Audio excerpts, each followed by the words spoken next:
So, we're going to talk about a moment in the not-so-distant future when the American system was really put to the test. We're talking January 2026.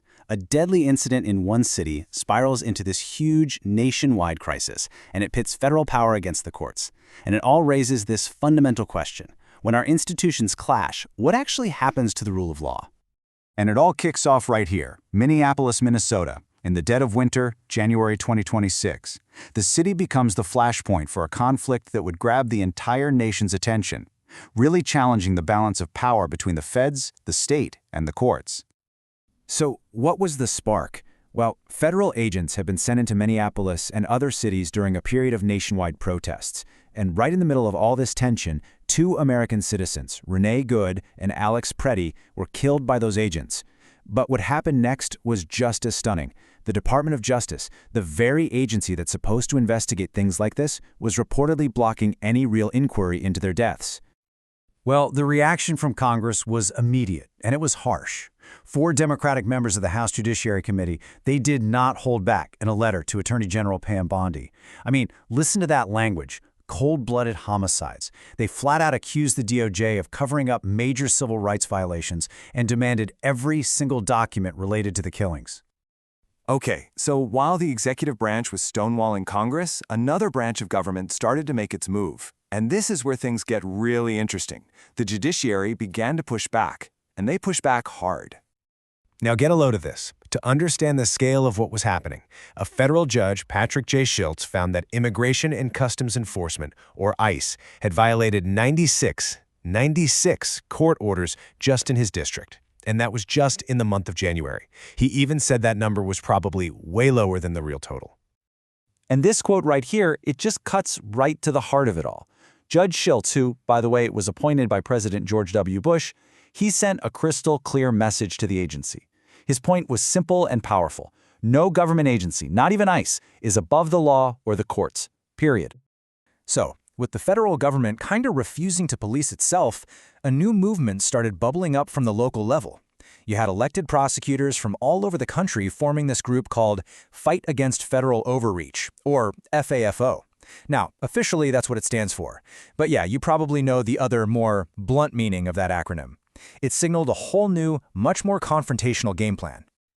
All right, so with the courts pushing back and prosecutors organizing, the administration knew it had a problem. So it launched a counteroffensive. And this wasn't just a legal fight anymore. It became a full-blown battle for the narrative, a struggle to control how the public saw everything that was going down. And Attorney General Bondi herself led the charge. She flew to Minnesota, and her message, which she posted all over social media, tried to frame this whole thing as a simple case of law and order. She announced the arrest of 16 people she labeled rioters and declared that absolutely nothing would stop the administration from enforcing the law. But oh boy, did that move backfire in court. See, the Attorney General posted photos of 11 of the people who were arrested. The judge in the case, Dulce J. Foster, publicly called her out, saying she was deeply disturbed by it.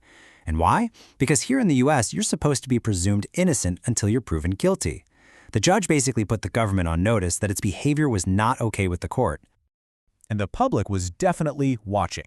The stuff happening in Minneapolis was having a huge effect on public opinion. I mean, just look at this chart. Support for the administration's immigration policies completely cratered, dropping by a massive 18 points. Those images of violence were hitting home way beyond Minnesota.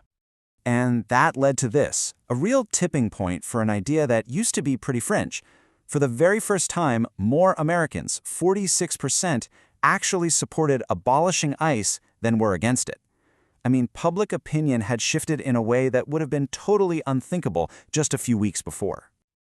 You know things are getting serious when it breaks through into the culture. Music legend Bruce Springsteen literally wrote and recorded a protest song in a couple of days and dedicated it to the people of Minneapolis.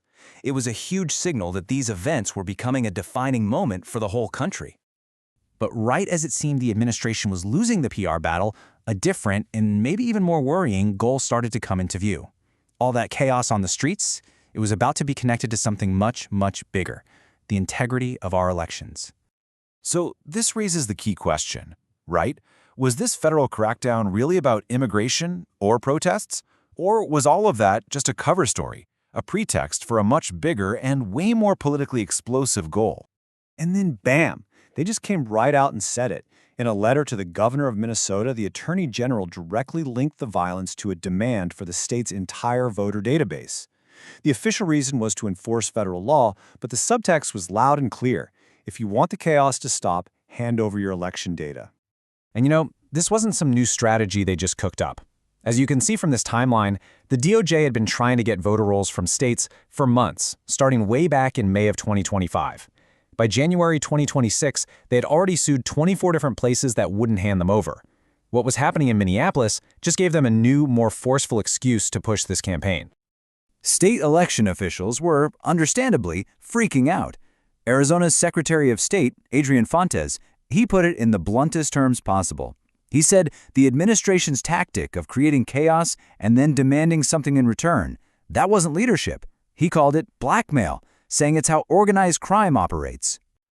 And that brings us to the climax of this whole crisis. This is where the pressure campaign shifts from legal threats and street clashes to a direct, physical move against America's election infrastructure itself. And then this happened. The FBI executed a search warrant on the elections warehouse in Fulton County, Georgia, and they walked out with the actual, physical ballots from the 2020 presidential election. The reaction was instant. Georgia Senator Jon Ossoff called it a seismic event. He basically pleaded with Americans to grasp how serious this was. The FBI raiding a county elections office to seize old ballots, years after that election was over and done with. So why does this matter so much? It's all about what could happen next. Ossoff called it a shot across the bow aimed directly at the upcoming midterm elections. By seizing those ballots, the federal government broke what's called the legal chain of custody, which essentially contaminates those records forever. He framed it as part of a bigger plan to take away the basic right of Americans to choose their own leaders. So after seeing all these events unfold, we're left with this one massive question. When the different parts of our government are in open conflict, when the very meaning of the law is up for grabs, what's the final backstop? What is it that ultimately protects a democracy?